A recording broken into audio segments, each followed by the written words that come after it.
छोलिया हो या लोबिया, सफेद चने या काले चने, सब कुछ मजेदार बने।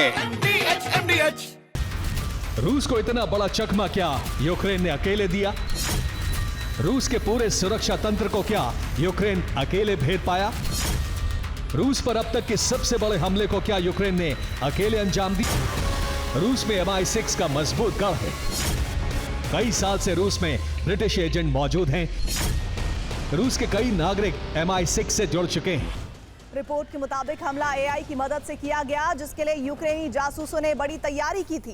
दावा किया जा रहा है कि जासूसों ने पहले रूसी बॉम्बर्स की रेकी की थी। जासूसों ने कैमरे और दूसरे डिवाइस से रूसी बॉम्बर्स को स्कैन किया।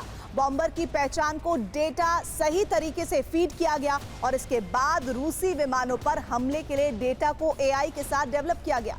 दावा किया जा रहा है कि इस हमले के लिए करीब 1 साल से तैयारी चल रही थी।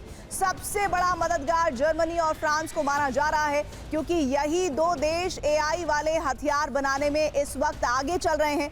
जर्मनी और फ्रांस दोनों की सेना AI का इस्तेमाल कर रही है। जर्मनी और फ्रांस ही AI को युद्ध के लिए सबसे ज्यादा अहमियत दे रहे हैं। दोनों देश AI वाले ड्रोन बनाने में माहिर हैं। बाइडेन काल में अमेरिका यूक्रेन का सबसे बड़ा हथियार सप्लायर था, लेकिन ट्रंप के आने के बाद हथियार देने की जिम्मेदारी जर्मनी और फ्रांस पर आ गई। जर्मनी फ्रांस के संपर्क में आने के बाद यूक्रेन ने AI वाले ड्रोन की मांग की। यूक्रेन रूस के कई एयरबेस को अब तक टारगेट कर चुका है, लेकिन एयरबेस पर हमले का विकल्प सिर्फ ड्रोन था। एयरबेस पर यूक्रेन के ड्रोन से सटीक निशाने पर हमला भी मुश्किल था।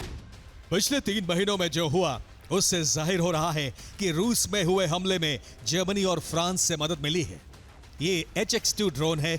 जर्मनी ने कुछ महीने पहले इसे तैयार किया है। HX2 ड्रोन AI के जरिए टारगेट फिक्स कर सकता है। HX2 ड्रोन को चलाने के लिए रिमोट की जरूरत भी नहीं पड़ती है। कुछ महीने पहले ही यूक्रेन ने 6000 ड्रोन का ऑर्डर दिया था। फ्रांस यूक्रेन में भी नया करार हुआ था। फ्रांस की AI कंपनी से यूक्रेन को मदद दी गई। फ्रांस की मदद से यूक्रेन में डेटा के विश्लेषण का केंद्र बनाया गया। यूक्रेन में यह केंद्र फ्रांस की सैटेलाइट तस्वीरों की स्टडी के लिए बनाया गया था। फ्रांस के सैटेलाइट डेटा से ही रूस के टारगेट मिले।